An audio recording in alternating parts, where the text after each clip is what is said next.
ሰላም ሰላም ወገኖቼ እንዴት ናቸው? ሁሉ ሰላም፣ ሁሉ መልካም። በጣም እንግዲህ ዛሬ አስገራሚ ነገር ሆኗል።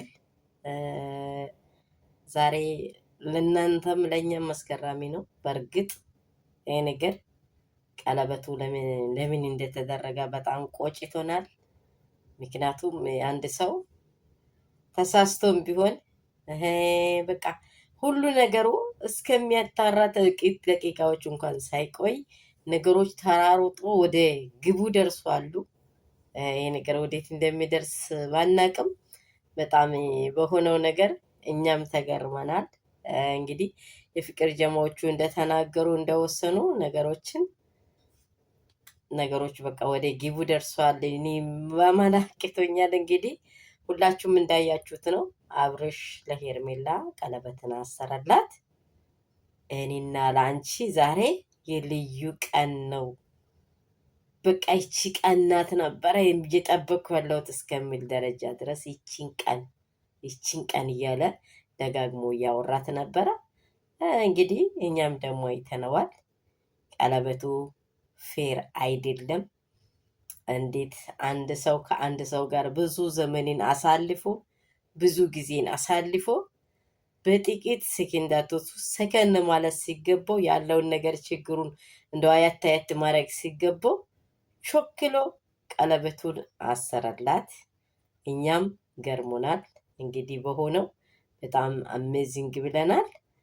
ሄርሜላና አብርሽ እንግዲህ ወደፊት የህይወታቸው የጎጆ መመስረቻ መንገድ እያበጁ እንደሆነ አይተነዋል። በጣም በጣም የሚገርም የሚደንቅ በቃ በሉ ሁላችሁ ቪዲዮ ላይ እንዳያችሁ እሷ አብርሽ አለ ወይ እስከምትል ድረስ በቃ መቋቋም እስከሚያቅታት ድረስ ሲታወራ አይተነዋል። እሱም እንደዚህ በጣም በጣም እየገረመ ያለ ነገር ምንድን ነው? በቃ ይሄ ቀለበት ፌር አይደለም።